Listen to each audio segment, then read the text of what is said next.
Ola, eu son Roberto Fra González e son de San Ciprián, teño 65 anos e son sobrinho de Erundina, de Perna de Pau e de Peto Roto, que en este caso é como se foran meus pais.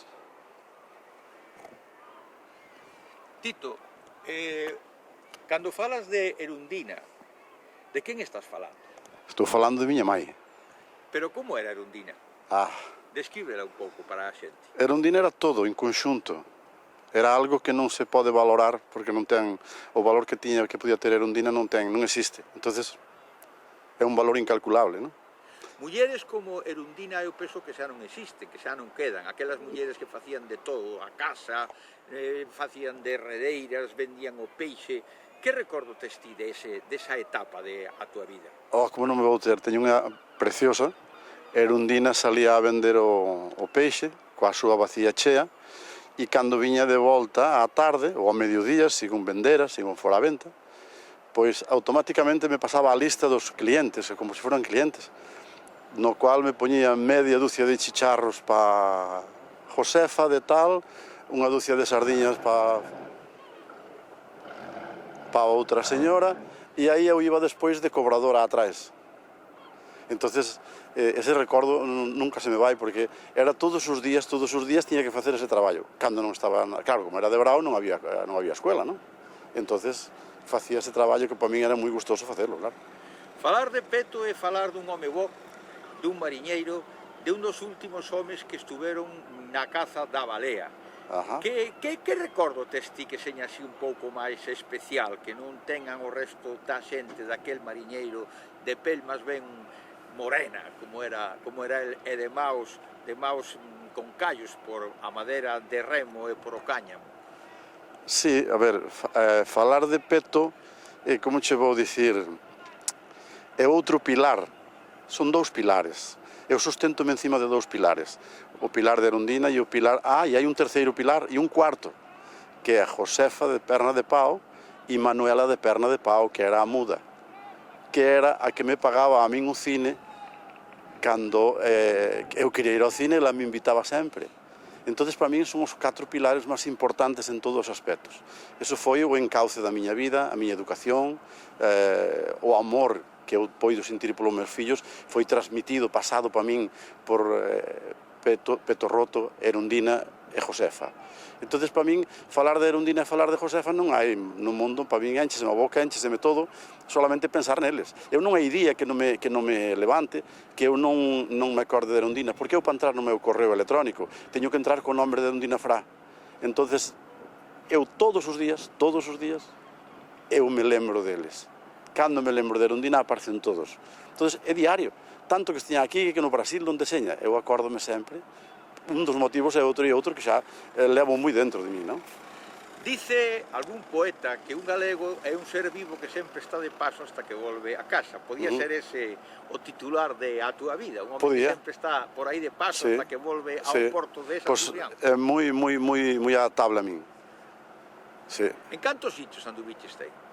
Pois mira, eu estuve en Oriente no que é Corea. En Corea tuve a oficina miña de exportación, no cual eu exportaba para unhas empresas de Arnedo, e estas empresas de Arnedo servían prica continente al campo, e eu servíalles a eles a mercancía, o calzado deportivo. Fun dos pioneiros en Corea, que nos conocéramos era eu e un catalán, non había máis naquela época, no ano 86 hasta o 96. Entón, Corea, desde Corea tiñámonos que ir a visitar todas aquelas fábricas onde fabricaban calzado deportivo no país que fora en Oriente.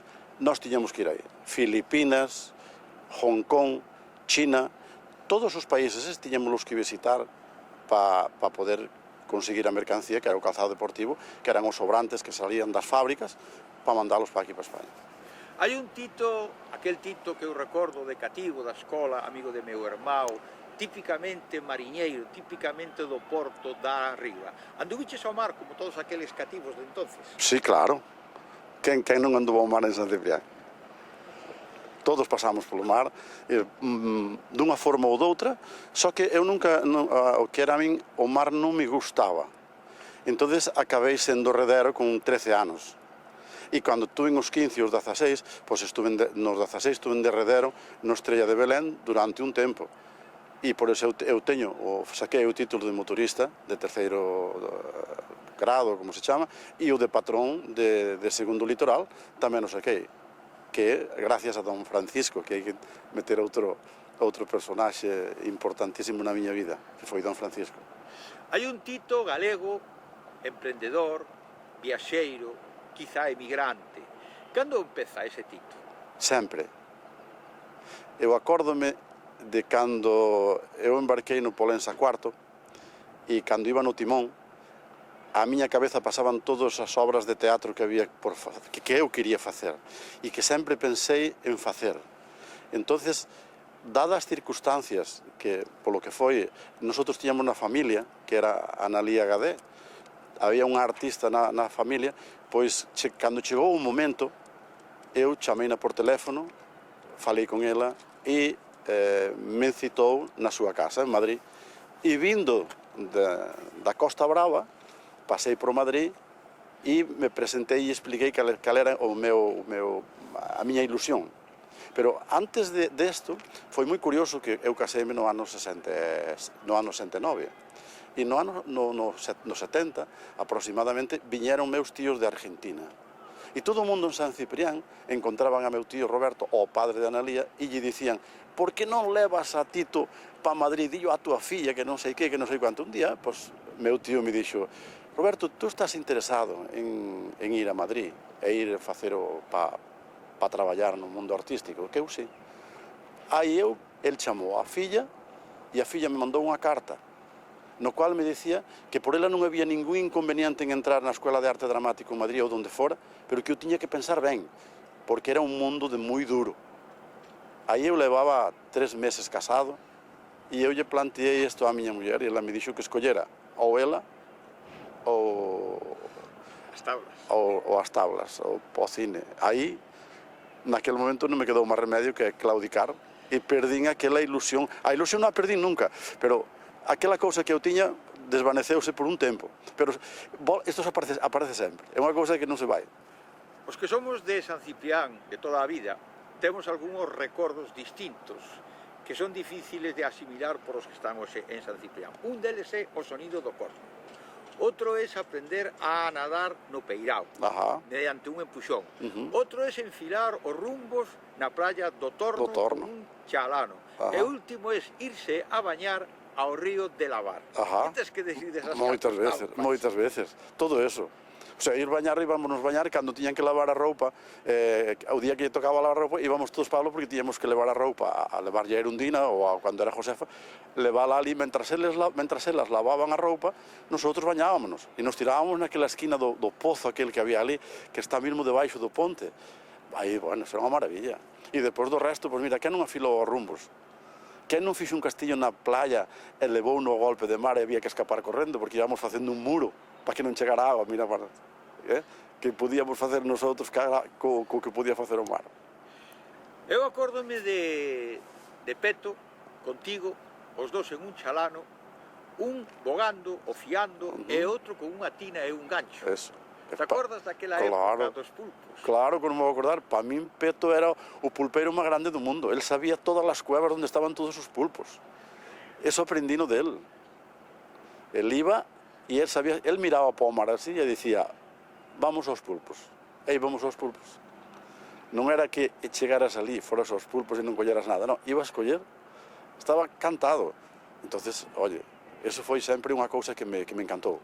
Contan os viaxeiros do século XVIII e do século XIX que toda a Mariña, sobre todo a zona nosa, era unha zona rica en viño e en liño. Curiosamente, ti en estes momentos dedicaste a la exportación do viño. Do viño.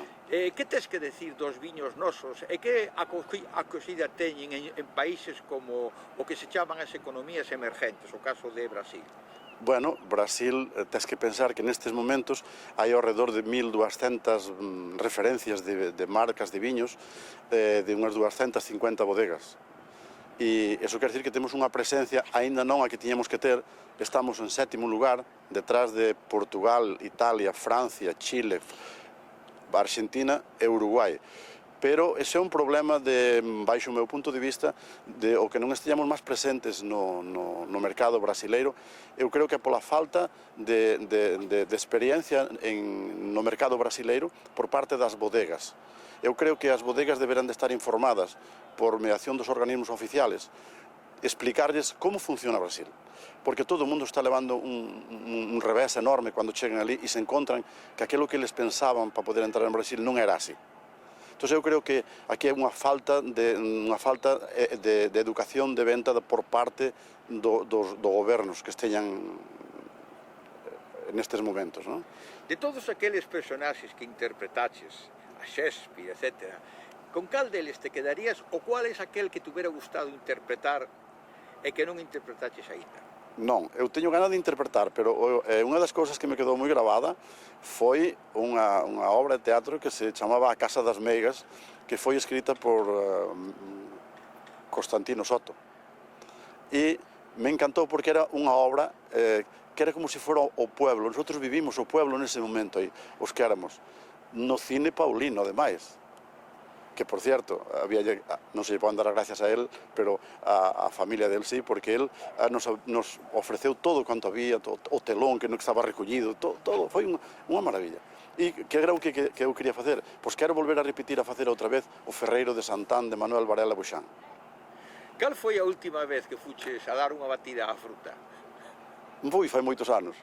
Te acordas daquelas batidas? Sí, que non vou bater. E se te falo de Don Rosendo, que é o que ves diante? Don Rosendo para min sempre foi unha figura comigo, cara a min, dado que era moi amigo de Peto. Entonces eu era amigo de Peto, era sobrinho de Erundina, meu padriño, e entonces eu levaba o peixe, cando eran Semana Santa, nos momentos puntuales, que había estas festas de sacerdote ali, e leváballes o peixe. Entonces, comigo, sempre me tratou moi ben.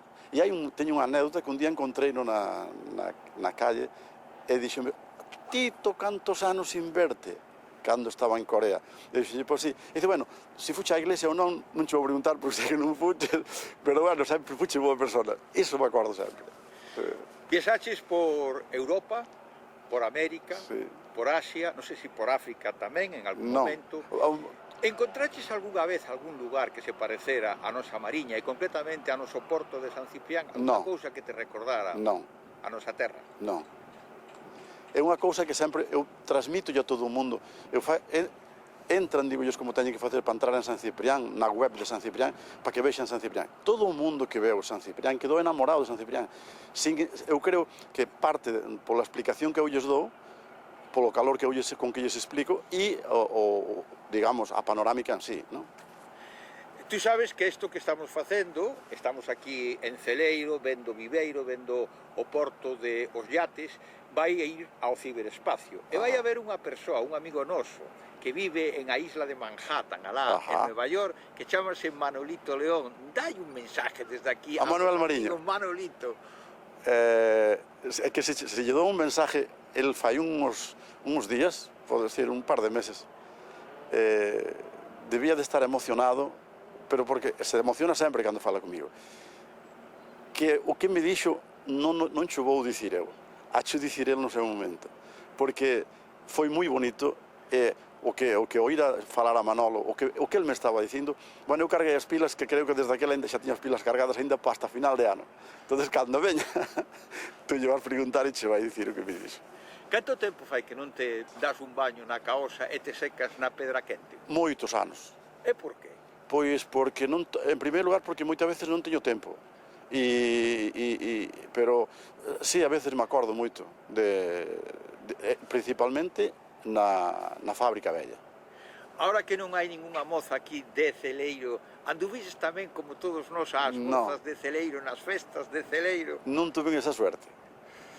Non sei se por desgracia ou por suerte, pero non tuve esa suerte, non. Tuve amigas, sí.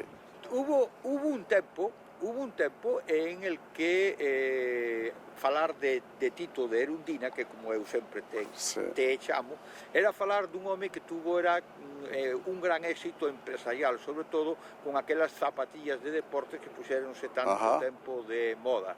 Como foi aquela historia? Como empezou e como pechou? Como empezou? Pois isto empezou, eu fume para Miami, y en Miami conocí un coreano e un cubano que me falaron se eu quería traer aos tenis para España. Eu, como nunca había traballado neso, pois dixenlle que non me importaba traelos, e así foi. Trouxe unhas muestras e deu un resultado maravilloso. Entonces, nosotros facturábamos, era $1.250.000 mensual, entre eu e unha secretaria que tiña, non tiñamos máis. Entonces, e outra cousa, era o desplazamiento, pasar desde aquí, de España ou de Galicia a Miami, e de Miami pegar o salto a Corea. Eso era unha cousa, foi un cambio brusquísimo. Eu fui por 7 días e botei 12. E logo tuve que volver outra vez por 12 días e botei 96. Entonces, chegou un momento que dixen, bueno, aquí hai dúas cousas. Aquí ou nos tiramos do 12 andar en baixo, ou donde non, collemos o toro polos cornos e toreámoslo. E así foi. Aproveitei todos esos 90 días para eu buscar empresas en Corea que eu poidera sacarlle un lucro para traer para España. E conseguín o que son o calzado deportivo, e aí foi de maravilla. E pretendemos que o viño faiga o mesmo suceso e o mesmo sistema, porque o proxecto é o mesmo. Ben, xa para rematar, levas unha larga vida, eres un home inteligente, te expresas moi ben, e además eu sei que eres moi boa persoa. E moi agradecido con a xente que foron aqueles que te cuidaron desde cativo. Si tuveras que situarte en unha parte de tua vida e quedarte aí, a cal volverías? Ahora. No tempo de hoxe? Sí, ahora. Non irías para atrás? Non. Te quedarías tal como estás hoxe? Sí. Me encanta. Non me arrepinto de algunha cousa, sí, sempre tens que arrepentirte, pero maioritariamente non, porque non lle fixen daño a ninguén. Entonces me considero, durmo tranquilo, son feliz, son a persona máis feliz do mundo. Entonces, que máis queres? Non vas pedir máis nada? Tuven de todo. Quixen ter unha moto de 1.600 centímetros cúbicos, tamén a tuve. Entonces disfrutei da vida todo o que creo que se debe disfrutar, no bon sentido da palabra. Que consejo le darías a teus fillos, a tua filla e a teu fillo en relación a tua vida, de que deben de facer e que non deben de facer? Tuveron unha educadora que foi súa mãe, que foi maravillosa. E entonces a maestra é buena, os alumnos son buenísimos, teñen os alumnos buenísimos. Entonces aí non teño máis nada que... Son soñadores como a ti? Vamos, son soñadores como todo ser humano, todo mundo ser humano é soñador. Hai quen perdona, que agora mezclo o brasileiro, evoluciona e outros non. Eu, aparte de evolucionar, a min me encanta ser soñador, desde crío. Eu, gracias aos meus soños, eu cando me deitaba en Corea, cada día eu facía unha ilusión na cabeza, preparaba unha película e quedaba dormido con eso. Para min eso era levantarme para outro día de maravilla. Se eu non podería subsistir eu 90 días en Corea, solo, nun país que supostamente antes o único que se vían eran facendo kung fu, facendo peleas destas películas de chinos, e toda era sangre, cortaban, mataban. Entonces, eso non é, Corea é un país maravilloso. Entonces, aparte de eso, eu lle puñía a miña música para dormir, dormía e quedaba encantado.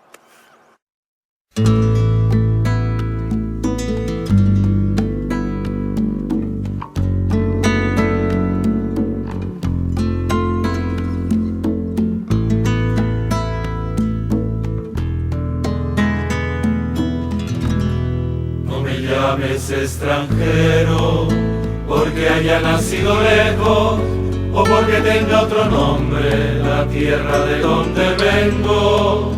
No me llames extranjero porque fue distinto el seno o porque apuró mi infancia otro idioma de los cuentos. No me llames extranjero si el amor de una madre tuvimos la misma luz en el canto y en el beso, porque no sueñan iguales las madres contra su pecho. No me llames extranjero, ni piense de dónde vengo, mejor saber dónde vamos, a dónde nos lleva el tiempo. No me llames extranjero, porque tu pan y tu fuego calman mi hambre y mi frío, y me cobija tu techo. No me llames extranjero, tu trigo es como mi trigo, tu mano como la mía, tu fuego como mi fuego. Y el hambre no avisa nunca, vive cambiando de dueño. Y me llamas extranjero porque me trajo un camino, porque nací en otro pueblo, porque conozco otros mares y un día zarpé de otro puerto.